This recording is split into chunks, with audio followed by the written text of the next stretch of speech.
Assalamualaikum warahmatullahi wabarakatuh. Waalaikumsalam warahmatullahi wabarakatuh. A'udzu billahi minasy syaithanir rajim. Ya ayyuhalladzina amanu taqullaha haqqa tuqatih wa la tamutunna illa wa antum muslimun. Wa qala jallalu jalali walau anna ahlal qura amanu wattaqau lafatahna alaihim barakatim minas samai wal ardh walakin kazzabu fa akhadnahum bima kanu yaksibun. Wa qala Rasulullah sallallahu alaihi wasallam kullukum ra'in wa kullu ra'in mas'ulun an ra'iyatihi.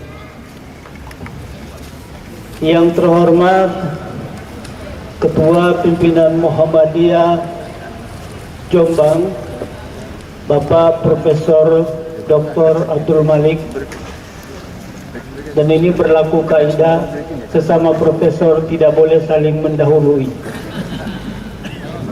Saya sudah minta izin dan beliau izin, maka saya yang ceramah sendirian. Yang terhormat Ketua Pimpinan Daerah Aisyah Jombang, para pimpinan Ortom dan pimpinan amal usaha Muhammadiyah se-Jombang yang insya Allah semua kita dirahmati oleh Allah.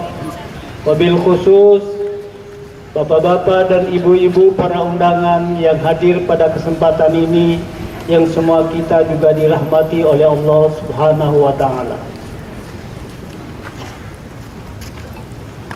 Tadi pagi saya agak kaget dan saya tanya kepada Pak Profesor Ketua kita, saya kira saya diundang untuk khutbah Id lagi pada hari ini, karena saya mengenang bahwa tanah di sini atau halaman ini halaman pertama yang kita pakai pada saat khutbah Idul Fitri.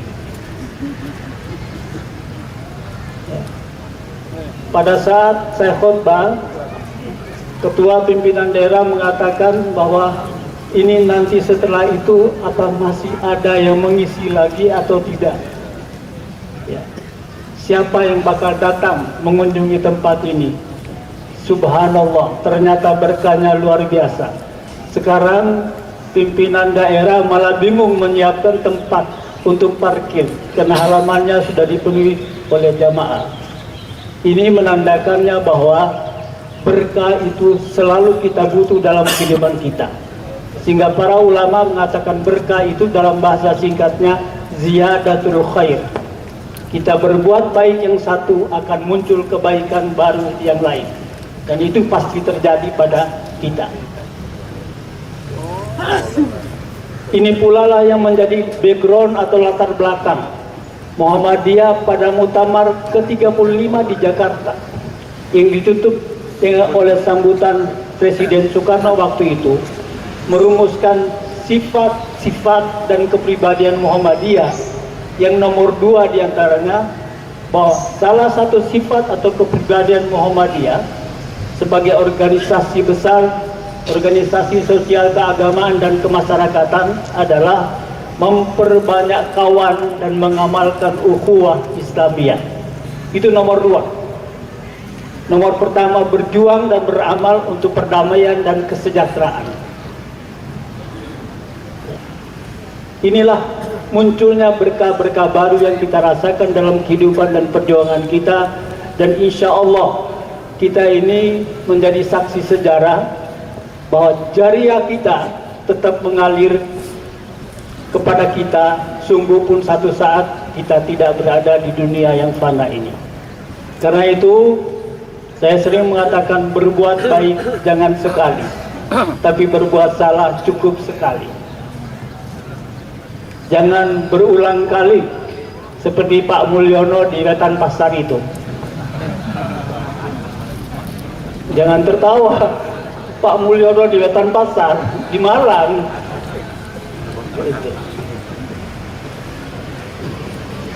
Bapak Ibu sekalian yang saya hormati, hari ini saya diberi judul kajian oleh pimpinan daerah Muhammadiyah Jombang dengan judulnya Karakter Pemimpin dalam Masyarakat Madani. Karakter Pemimpin dalam Masyarakat Madani. Judul ini kalau kita kaji di dunia pendidikan tinggi, kita butuh 360 semester baru rampung. Tapi insya Allah kita coba pakai jalan tol, ya 15 menit ke depan akan selesai judul ini dengan kajian ringkasnya. Ibu bapak sekalian, dari judul ini ada dua persoalan besar yang perlu kita sadari. Pertama adalah persoalan apa yang dimaksudkan dengan masyarakat madani itu.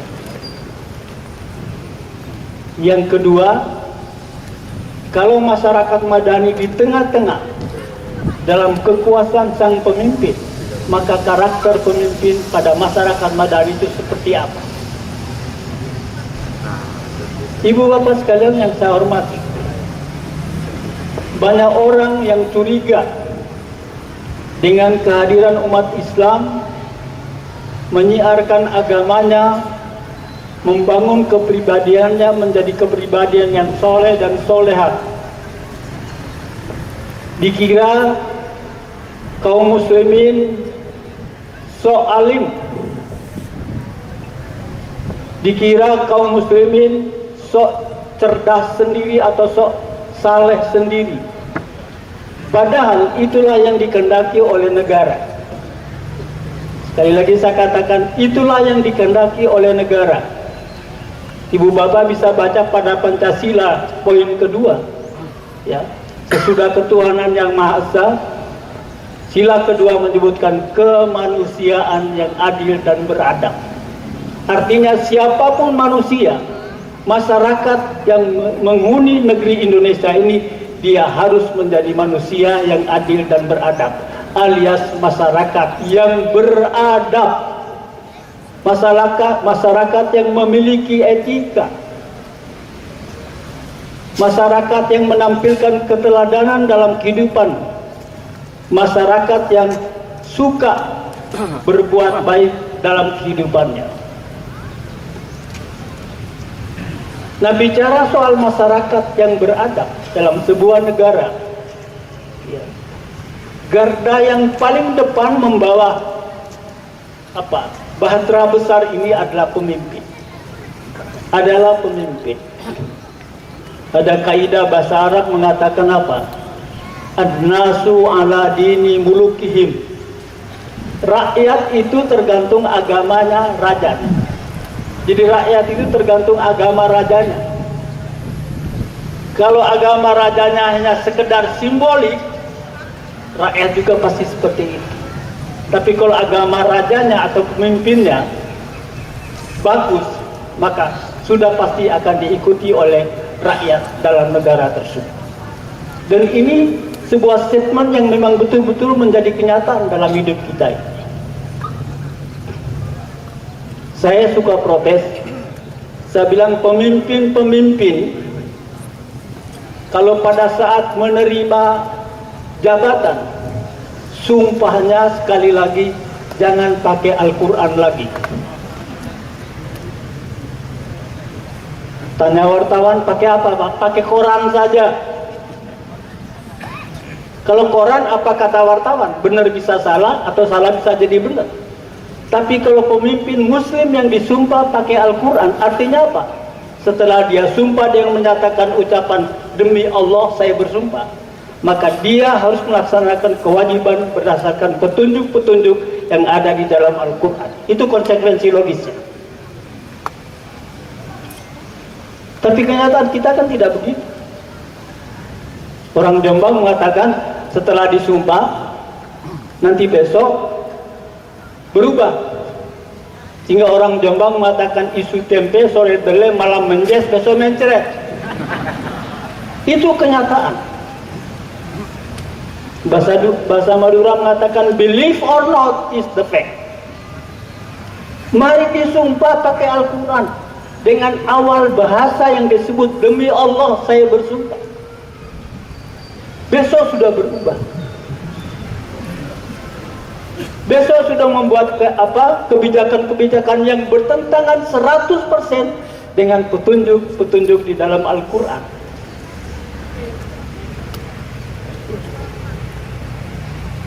Karena itu bicara masyarakat madani, masyarakat yang berakhlak, garda terdepannya adalah pemimpin. Siapa mereka itu? Mereka juga harus menampilkan akhlakul karimah. Mereka juga menampilkan keteladanan untuk masyarakat. Sekaligus dia juga menjadi seorang guru yang oleh falsafah Jawa disebut dengan guru itu sama dengan digugu dan ditiru. Jadi proses pembentukan masyarakat madani itu dimulai dari pemimpin. Nah, di dalam Quran surat Al-A'raf ayat 96, Bapak Ibu sekalian, Allah memberitahu kepada kita. Kata Allah Subhanahu wa taala, "Walau anna ahlal qura amanu wattaqau." Sekiranya penduduk negeri itu beriman dan bertakwa, maka kata Allah, la fatahna alaihim barakatim minas samai wal ardh, maka akan kami bukakan pintu berkah baik dari langit maupun dari bumi. Walakin kazzabu, akan tetapi mereka berdusta, fa akhadnahum bima kanu yaksibun, akan kami cabut apa yang mereka lakukan itu. Ayat ini sekarang sudah menjadi kenyataan. Mohon maaf, negeri Indonesia ini negeri yang dihuni oleh mayoritas muslim sedunia, gak tanggung-tanggung. Dan kalau kita hitung-hitung dari pemimpin-pemimpin umat itu, kebanyakan umat Islam. Tapi harapan Allah Subhanahu wa taala bahwa mereka menjadi penduduk negeri dan diberi amanah menjadi penguasa, pejabat, pemimpin, ya. Nilai iman dan takwa baik mereka, buat mereka baru sekedar simbol. Baru sekedar simbol. Kita lihat kemarin DPR sudah mulai marah dengan sikap ketua BPIP karena pernyataannya agama adalah musuh Pancasila. Itu profesor. Nah, profesor yang satu ini tidak berlaku kaidah tadi. Sesama profesor boleh saling mendahului untuk kepentingan kebaikan. Perlu ditegur. Dari mana logika apa yang dia pakai sehingga dia mengatakan ya agama adalah musuh Pancasila? Padahal sila kedua mengatakan kemanusiaan yang kita bangun di negeri ini harus menjadi manusia yang adil dan beradab. Bicara adil dan beradab, satu-satunya nilai yang paling utuh adalah nilai yang bersumber dari agama, dari Allah Subhanahu wa taala dan Rasulullah sallallahu alaihi wasallam. Seperti itu. Jadi betul kata Muhammad Abduh, satu saat kamu akan lihat bahwa Islam itu hancur bukan dari orang lain, bukan dari golongan lain, bukan dari agama lain, tapi dari golongan Islam sendiri, dari umat Islam sendiri. Dalam bahasa beliau disebut dengan al-Islamu mahjubun bil muslimin. Hancurnya Islam, tertutupnya Islam, rusaknya Islam karena ulah umat Islam itu sendiri. Dan ini fakta. Kenapa terjadi? Karena dia tidak memiliki kepribadian yang jelas, tidak memiliki integritas yang baik, menjadi pemimpin tauladan sesudah mendapatkan amanah sebagai penguasa, sehingga kerjanya merusak nilai kebenaran agama yang menjadi awal standarnya dia bersumpah pada saat menerima sebuah amanat jabatan. Karena itu Bapak Ibu sekalian, kita semuanya ini harus membangun diri kita menjadi pemimpin yang menampakkan keteladanan, sehingga masyarakat insya Allah juga otomatis akan menjadi masyarakat yang madani. Karena contohnya memang dari atas, bukan dari bawah.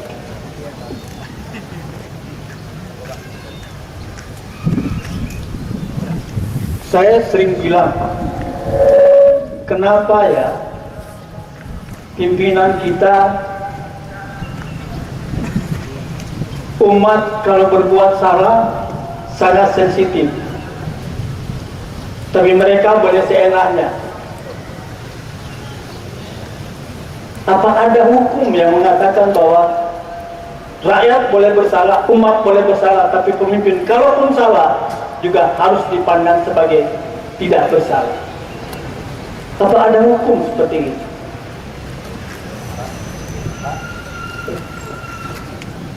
Jangan seperti Pak Mulyono di Wetan Pasar itu.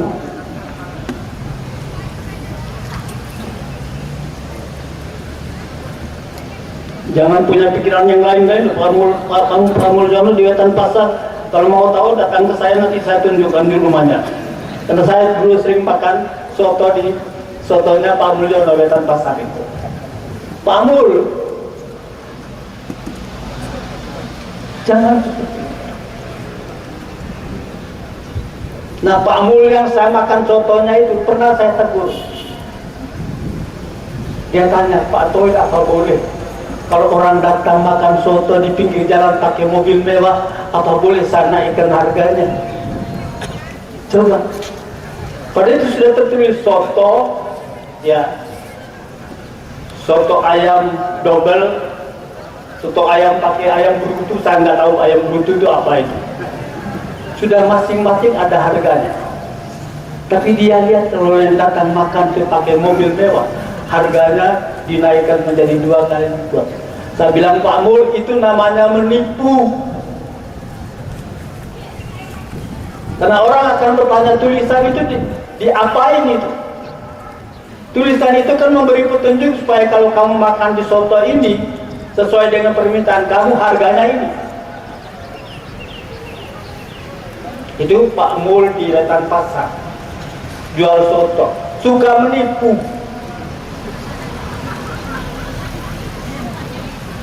Kalau saya tanya kenapa kok bisa menipu, lawang atasan saya juga nggak bisa dijadikan teladan gitu. Malah saya ini kan menipu kecil-kecilan.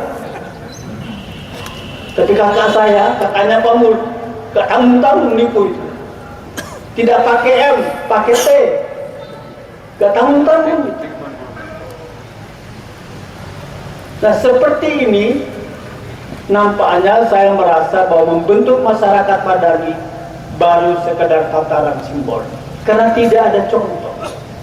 Mohon maaf kalau kita baca sirah Nabawiyah yang ditulis oleh para ulama klasik dulu, bahwa Rasulullah Sallallahu Alaihi Wasallam berhasil memimpin dunia, mengajak umat Islam yang saat itu sedang bermusuhan, sedang saling menumpahkan darah, sedang saling membunuh, sedang saling melancarkan aksi fitnah, sedang saling mendolimi, bukan karena dengan ceramah. Beliau tidak sering tampil di panggung ceramah.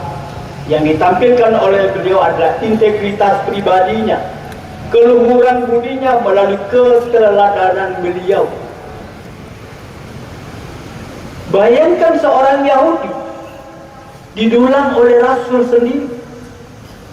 Orang Yahudi, ketika beliau wafat, fungsi mendulang orang Yahudi diganti oleh Abu Bakar. Si Yahudi mengatakan, kok tidak sama rasanya seperti kemarin mendulang saya. Abu Bakar mengatakan, yang kemarin mendulang kamu itu sudah wafat. Siapa itu? Itulah Muhammad Rasulullah Sallallahu Alaihi Wasallam. Padahal dia ini musuh dengan Islam, musuh dengan Rasul. Begitu mendengar Rasulullah wafat, dia langsung mengucapkan syahadat, asyhadu an la ilaha illallah wa annaka ya Rasulullah Muhammadan abduhu wa rasuluh. Ini karena keteladanan.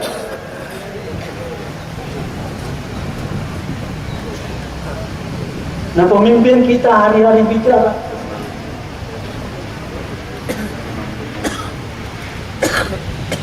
tapi juga hari-hari terjadi pelanggaran. Pertanyaannya, kalau begitu siapa yang mau meniru? Siapa yang mau meniru? Karena tidak ada public figure yang menjadi contoh, yang meneladani kehidupan pribadinya untuk kepentingan publik. Jadi bicara soal masyarakat madani itu masyarakat yang beradab, pintu atau garda terdepan atau perintis utamanya adalah pemimpin. Nah, sekarang kita bicara pemimpin. Seperti apa pemimpin itu dalam sebuah masyarakat madani? Syarat standar yang tidak boleh dilupakan oleh setiap pemimpin. Dan ini diajarkan oleh semua agama. Kalau diamanahi menjadi pemimpin, syarat standarnya harus amanu wattaqo. Kalau ingin mengundang rahmat dan berkah baru yang akan terjadi pada publik yang dia pimpin dalam satu negara, satu daerah atau satu wilayah, syarat standarnya adalah amanu wattaqo. Pemimpin yang bersangkutan itu harus beriman dan bertakwa. Itu syarat standar.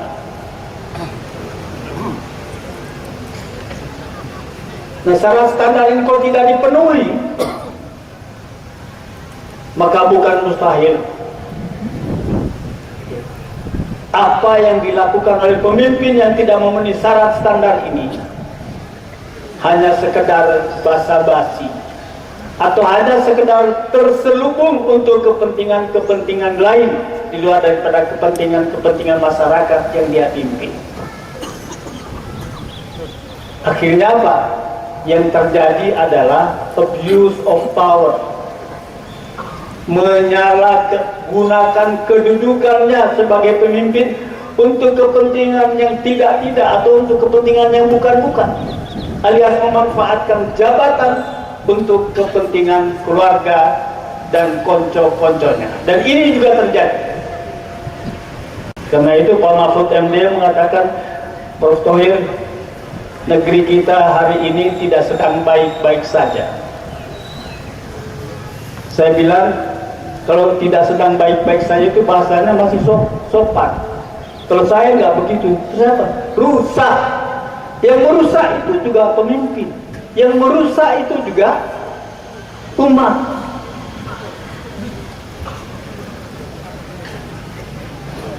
Jadi secara standarnya beriman dan bertakwa, maka akan segera terbukanya sebuah berkah baru atau berkah-berkah, kebaikan-kebaikan yang akan muncul kemudian menjadi sebuah harapan untuk kepentingan kehidupan kita masyarakat dalam satu daerah. Nah, yang kedua, selain syarat standar itu harus diikuti dengan syarat standar yang lain, yaitu syarat standar yang melekat pada sifat Rasulullah Sallallahu Alaihi Wasallam. Pertama, siddiq. Pemimpin itu harus jujur.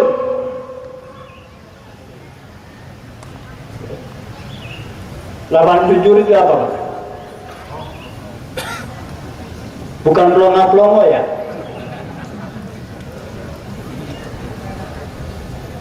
Pemimpin pertama siddiq, jujur.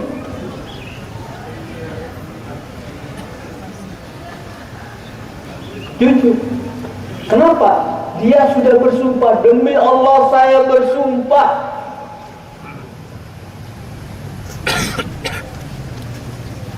Nah, Al-Quran mengajarkan dia untuk memegang sifat jujur ini sebagai salah satu dari sifat kepemimpinannya. Harus jujur.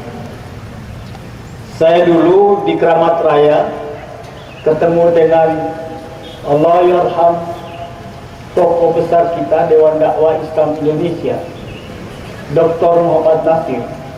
Disertasi saya juga judulnya ya pemikiran dakwah Dr. Muhammad Nasir. Saya ketemu beliau sering memberi kajian kepada kita. Beliau setiap kali ngaji, akhir kajiannya dia selalu menutup dengan ayat di dalam Quran surat Al-Baqarah. Ada panggilan, ya ayyuhalladzina amanu, wahai orang-orang yang beriman, kunu ma'as-sadiqin. Wahai orang-orang yang beriman, jadilah kamu bersama orang-orang yang jujur.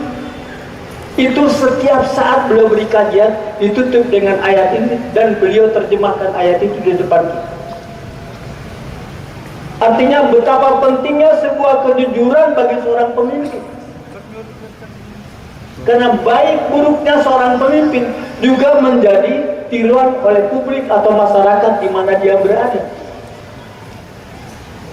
Karena itu yang duluan jujur harus dari sang pemimpinnya. Meluruskan orang jadi baik, memang harus kita menjadi baik duluan. Akan sia-sia menyuruh orang berbuat baik, tapi kita juga tipe-tipe manusia yang rusak.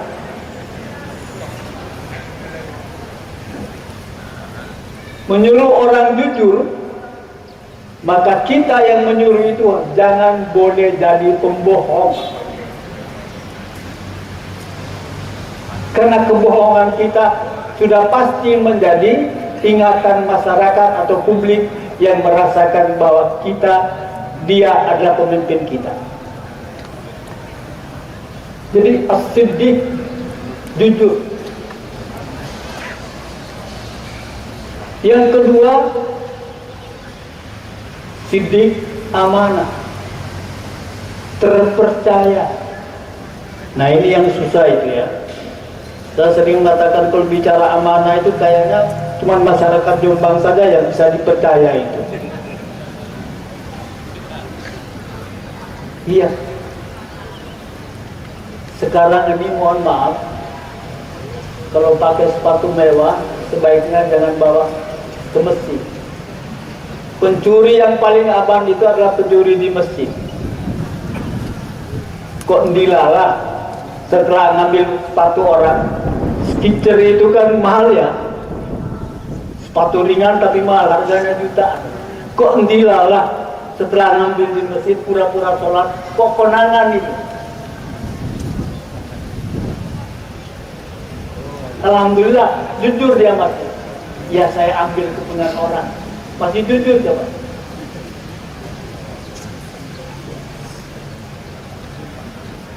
Makanya orang Jawa bilang, kalau nggak jujur hajur kon.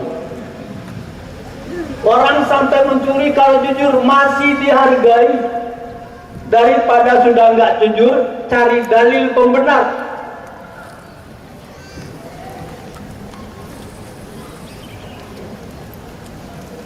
Kan Nabi sudah mengatakan wa khairu qatta'in at-tawwabun. Sebaik-baiknya kesalahan adalah tawwabun, orang yang bertobat. Siapa orang yang bertobat itu? Ialah mereka yang mengaku kesalahannya, jujur.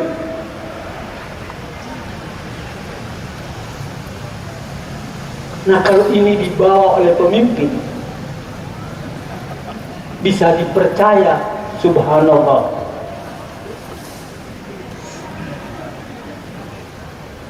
Nah ini yang kita rasakan sedang krisis saat ini, dan mudah-mudahan insya Allah tidak sampai akan datang.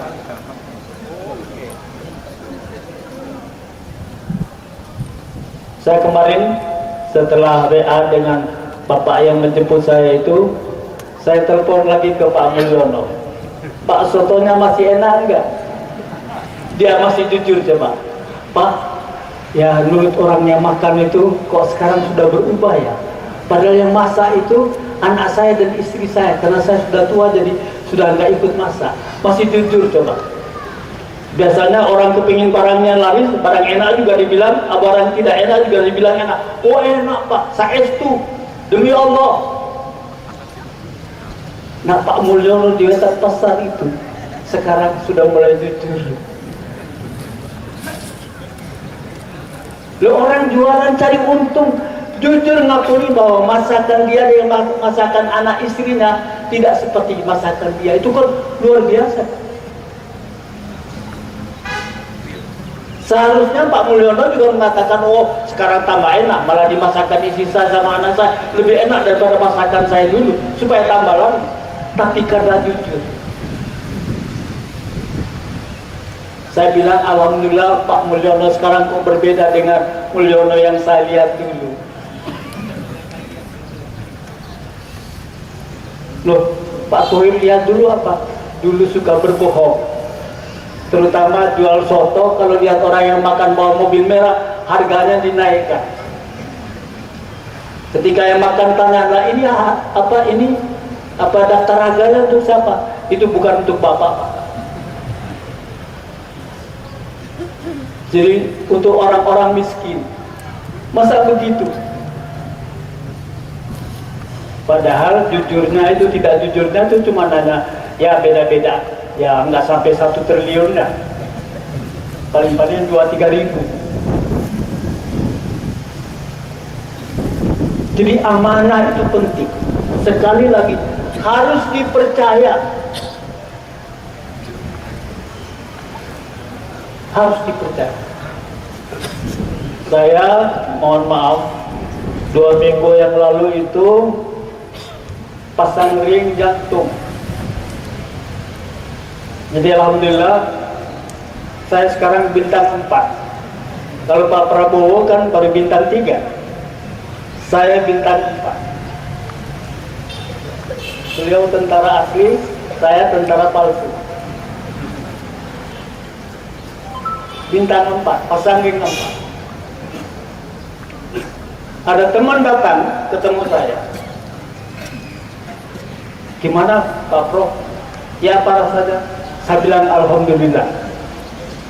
Setelah pensiun, justru mau menjelang pensiun 1 September kemarin, justru oleh Allah disempurnakan menjadi bintang 4, jenderal penuh. Loh, Pak Prof kok mensyukuri sakitnya? Iya, sakit itu juga perlu disyukuri. Kalau sakit tidak kita syukuri, kasihan dokter-dokter kita, kasihan rumah sakit kita, kasihan pegawai kita. Artinya syukur itu menerima keberadaan, seraya terus melakukan introspeksi dan terus berbuat kebajikan pada saat menerima ujian. Itu artinya syukur. Nah, ini juga butuh amanah, butuh pribadi orang yang dipercaya. Karena kita mohon maaf, kecuali bukan di Jombang, kita ini sudah ditolong oleh Allah, diberi kebaikan, nikmat, rezeki bertambah 1 tahun. Tapi kalau sakit 1 hari, ngeluhnya minta ampun. Seluruh kebaikan-kebaikan yang dia peroleh selama 1 tahun seakan-akan sudah tidak ada hitungan lagi. Yang tampak adalah seperti Allah sedang memurkai dia, seperti Allah sedang berbuat adil kepada dia, sedang berbuat tidak adil kepada dia. Ini butuh amanah, butuh kepercayaan dari kita bahwa segala nikmat yang kita peroleh plus ujian yang kita terima itu juga sebuah berkah baru buat kita, sebuah berkah baru buat kita. Saya ini bicara, kalau apa ya, yang mati narkoba ditembak di Pulau Buru ini siapa itu? Freddy Budiman ya Pak. Freddy Budiman itu bandar narkoba kelas internasional. Di penjara masih melakukan hubungan bisnis dengan dunia luar untuk perdagangan narkoba. Tapi ketika dia divonis mati dan masuk penjara, menanti keputusan eksekusi mati, subhanallah, dia percaya bahwa vonis mati yang diberikan oleh hakim kepada dia itu adalah sebuah jalan yang terbaik buat saya untuk memperbaiki diri. Bayangkan orang yang tidak pernah baca Al-Quran bisa hafal ya setengah Al-Quran. Bayangkan orang yang tidak pernah sholat malam dan berzikir, sholat malam dan zikir menjadi sebuah kebiasaan karena dia percaya bahwa ujian yang diberikan kepada dia adalah pilihan yang terbaik dari Allah Subhanahu wa Ta'ala untuk dirinya. Karena itu pada saat eksekusi mati, dia meminta kepada komandan eksekusi, dia mengatakan, berikan kesempatan saya mengucapkan 2 kalimat syahadat dan jangan pernah menutup mata saya. Luar biasa.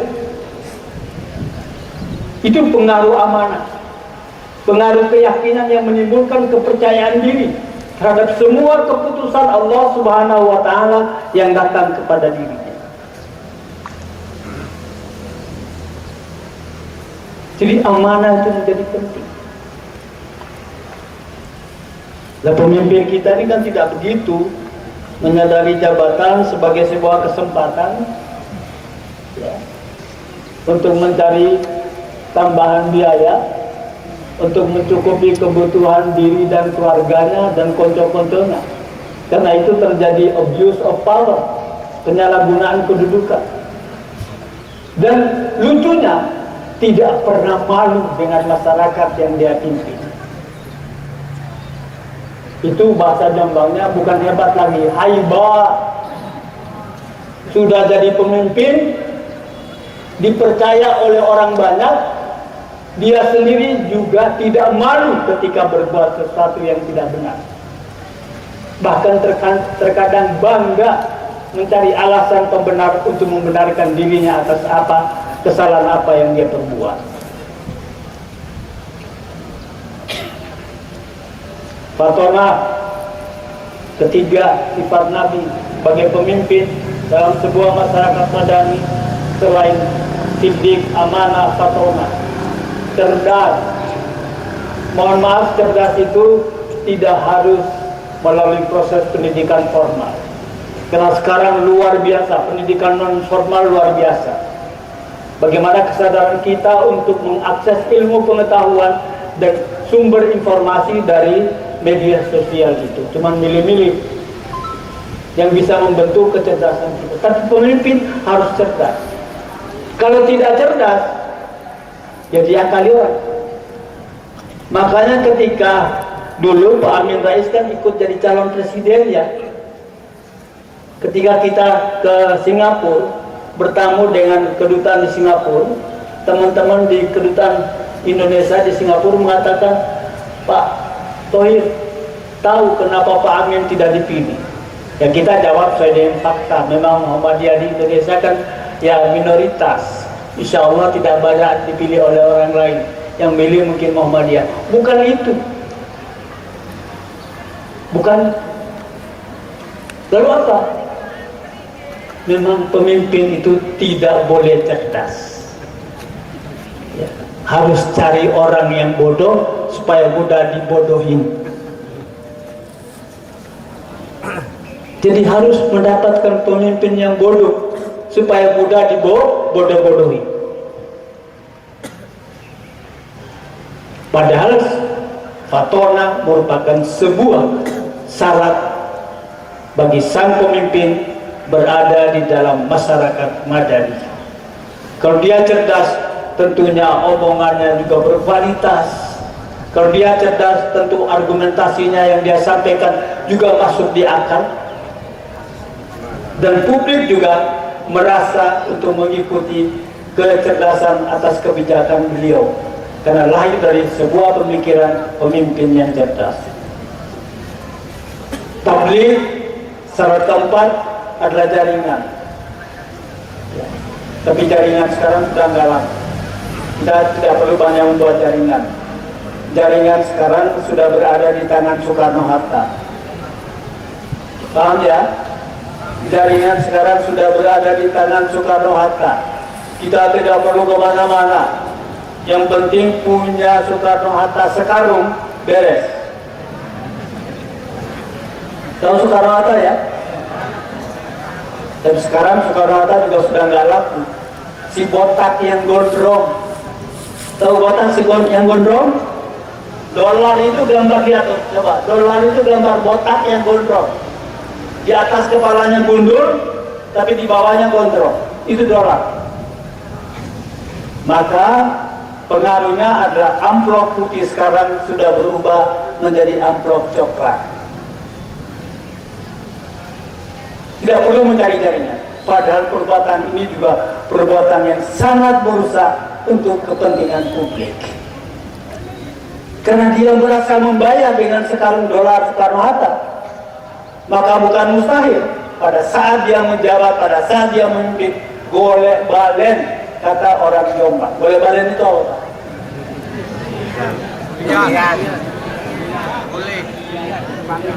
Golek balen. Mau pakai jalan halal iya, jalan haram iya. Tapi kata orang pakai jalan halal terlalu lama dapatnya. Terlalu lama dapat. Lalu nenggo. Ini yang perlu kita sadar. Jaringan ini memperluas kawan, memperbanyak kawan, ya, kemudian menyebar benih-benih kebaikan pada jaringan. Tapi jaringan yang menggunakan sekarung gambar Soekarno-Hatta itu bukan jaringan. Bukan jaringan. Padahal ini jaringan tablik itu menjadi sangat penting. Nah, Bapak Ibu sekalian yang saya hormati, bersumber dari informasi seperti ini, maka saya kembali pada persoalan awal, bahwa bentuk masyarakat madani ini kata orang Jombang gampang-gampang angel. Kalau saja masyarakat tidak punya peduli terhadap siapa pemimpinnya, bahkan maling, nyolong, brengsek, orang peduli. Yang penting saya harus jadi orang bagus. Itu yang paling bagus. Dan itu khususnya pada masyarakat Jombang. Mereka tidak peduli pemimpinnya. Pemimpinnya maling, nyolong, brengsek, gak apa-apa. Yang penting saya menjadi masyarakat yang baik. Itu yang bagus. Dan itu termasuk manusia langka di zaman ini. Karena kebanyakan pemimpin kita hanya memanfaatkan kesempatan untuk kepentingan tertentu di balik itu. Nah, buat kita sebagai masyarakat madani, ya, sekali lagi pedoman kita bukan pada pemimpin secara fisik, tapi pemimpin dalam arti non fisik, yaitu petunjuk dan pedoman yang tersebut di dalam Al-Quran dan Sunnah Rasul sebagaimana diamalkan oleh Rasulullah SAW dalam masa kepemimpinannya. Sehingga masyarakat Yastrib di kota Madinah yang begitu sulit dikendalikan, begitu suka bermusuhan dan saling menggolimi, saling membunuh di antara sesama suku, dengan kepemimpinan madaninya, ya, bisa merubah masyarakat Yastrib menjadi masyarakat yang disebut dengan masyarakat Madinah, lalu masjidnya disebut dengan Madinah Al-Munawwarah. Kota Madinahnya disebut dengan Madinah Al-Munawwarah, kota yang memberikan cahaya karena penduduknya menampakkan sikap-sikap mulia, sikap-sikap yang beradab pada zaman dulu. Nah, zaman sekarang kita butuh lagi kehadiran sang-sang pemimpin yang memberi keteladanan untuk publik. Karena publik kita mengatakan apa? Ya tergantung pemimpinnya. Tapi kalau saya tidak begitu. Ya. Pemimpin bukan dalam arti fisik, karena dia manusia. Ya. Punya kepentingan. Belum lagi dibisikin oleh orang untuk kepentingan mereka. Tapi kalau berpedoman kepada ajaran-ajaran yang ditunjukkan oleh Allah dan Rasul dalam Quran dan Sunnah, maka siapapun pemimpinnya, seperti apa model kepemimpinannya, kita tetap tidak tergugah untuk menjadikan pribadinya sebagai contoh buat kita. Kita tetap berpedoman kepada sumber-sumber utama dari Quran dan Sunnah, bagaimana menjadi masyarakat yang saleh dan solehat, atau masyarakat madani dalam sebuah negara atau sebuah wilayah. Yang terakhir, Bapak Ibu sekalian, karena kita bicara pemimpin dalam masyarakat, karakter pemimpin dalam masyarakat madani, secara umum kita semua ini pemimpin. Rasulullah dalam hadis yang sangat pendek mengatakan, kullukum ra'in, setiap kamu ada pemimpin, wa kullu ra'in mas'ulun an ra'iyatihi, setiap pemimpin akan diminta pertanggungjawab, akan ditanya tentang kepemimpinan. Karena itu, mari dengan jabatan kepemimpinan kita, dimanapun kita berada, pada level manapun, marilah kita bertanggung jawab melaksanakan amanah kita sebagai pemimpin. Seorang suami menjadi pemimpin terhadap anak dan istrinya, seorang istri menjadi pemimpin terhadap anak-anaknya, seorang pejabat menjadi pemimpin pada daerah wilayah kekuasaannya, dan lain-lain sebagainya. Mari kita laksanakan dengan baik, supaya pada saatnya nanti kita minta pertanggungjawab, mudah-mudahan terjadi apa yang disebut dengan fasaufa yuhasabun hisaban yasira. Mudah-mudahan kita mendapatkan pertanggungjawab yang paling ringan atau paling nyaman, paling mudah. Nah, itu yang dapat menolong kita untuk menikmati keselamatan di hari akhir kelak nanti. Mudah-mudahan apa yang saya sampaikan pada saat ini, dan sudah jam 7, saya mohon maaf. Insya Allah satu saat nanti kita ketemu lagi. Mari kita sama-sama menjadi masyarakat madani, walaupun mungkin kita tidak bisa dicontoh seperti Pak Mul di Wetan Pasar itu. Ya. Biarkan pribadi Pak Mul, jangan kita mencontohi dia. Ya. Iya. Saya kira cukup sekian, lebih dan kurang sekali lagi mohon maaf. Selamat dan terus berjuang. Insya Allah Allah Subhanahu Wa Taala selalu memberi berkah dan perlindungannya kepada kita semuanya. Adanallahu wa iyyakum ajmain. Assalamualaikum warahmatullahi wabarakatuh. Waalaikumsalam warahmatullahi wabarakatuh.